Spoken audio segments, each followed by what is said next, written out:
சொல்கிறேன். நான் ஜெயநேத்ரா 6ஆம் வகுப்பில் படிக்கின்றேன். கர்ம வீரர், படிக்காத மேதை, ஏழையின் பங்காளர், கல்வி கண் கொடுத்த வள்ளல் என பலராலும் போற்றப்படும் பெரும் தலைவர் காமராசரை பற்றி ஒரு சில வார்த்தைகள் பேச வந்துள்ளேன். காமராசர் விருதுநகரில் 1903ஆம் ஆண்டு ஜூலை மாதம் 12ஆம் நாளில் பிறந்தார்.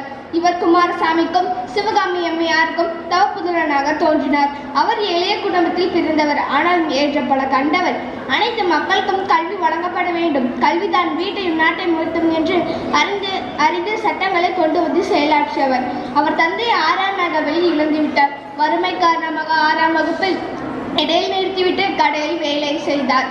உப்பு சத்தியாகிரகம், ஒத்துழையாமை இயக்கம், சட்ட மறுப்பு இயக்கம் முதலிய போராட்டங்களில் ஈடுபட்டு பல முறை சிறையில் அடைபட்டார். காந்தி வழியில் கடமையாற்றி வந்த காமராசர் 1954 முதலமைச்சராக அரியணை ஏற்றி மக்கள் அழகு பார்த்தனர். காமராசர் முதலமைச்சரானதும் அனைத்து குழந்தைகளுக்கும் தொடர்கல்வி இலவசமாகப்பட்டது. பள்ளி இல்லாத ஊரில் எல்லாம் பள்ளிகளில் திறந்தார் காமராசர். முதல்வரான பின்னர் தன் முதல் பணியாக ராஜாஜி கொண்டு வந்த குலக்கல்வி திட்டத்தினை கைவிட்டு மூடப்பட்டு 6000 பள்ளிகளை திறந்தார். மேலும் 12,000 புதிய பள்ளிகளையும் திறந்தார். ஏழை பணக்காரன் வேறுபாடு இருக்கக்கூடாது என்பதற்காக பள்ளியில் சீருடைமை கட்டாயமாக்கினார். கட்டாய கல்வி, இலவச கல்வி, இலவச மதிய உணவு திட்டம் என பல திட்டங்களை உருவாக்கி ஏழை மக்களின் கல்வி முன்னேற்றத்தினை ஏற்படுத்தினார். ஒரு முறை மாடு மேய்த்து கொண்டிருந்த சிறுவனிடம் பள்ளிக்கு செல்லவில்லையா என்று கேட்டார். அதற்கு அச்சிறுவன் உணவு தருவீர்களா என்று கேட்டார். இதனால் கொண்டு வந்த திட்டம் தான் இலவச மதிய உணவு திட்டம். மாடி பிடித்த கையை கல்வியை கற்க பெருமை காமராசர் ஐயாவே சேரும். இந்திய அரசியலில் தலைச்சிறந்த பணியாக கருதப்பட்ட இலவச மதிய உணவு திட்டம் உலக அளவில் பாராட்டப்படும் திட்டமாகவும் அமைந்தது எனலாம். இதனால் ஆங்கிலேயரின் ஆட்சி காலத்தில் 7% இருந்த கல்வி கற்போரின் எண்ணிக்கை இவருடைய ஆட்சியில் 37% உயர்ந்தது. பல பள்ளிகளை உருவாக்கி லட்சக்கணக்கான குழந்தைகளின் வாழ்வில் கல்வி ஒளியை ஏற்றியவர் கல்வி சுடரொளி காமராசர். காமராசரின் கல்வி பணியை இந்திய மக்களால் என்றைக்கும் மறக்க முடியாது.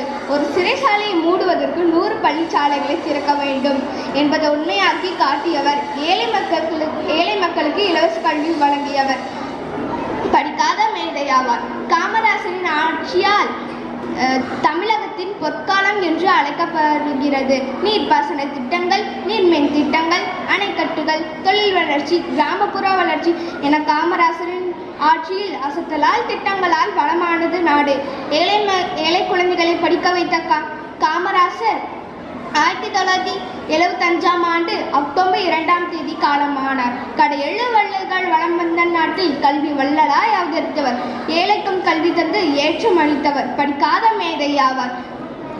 ஆனால் பல 1000 பள்ளிகளை திறந்தவர். வளம் பெற கல்வியும் நலப்பெற உணவும் கொடுத்து கல்வி தந்தையானார்.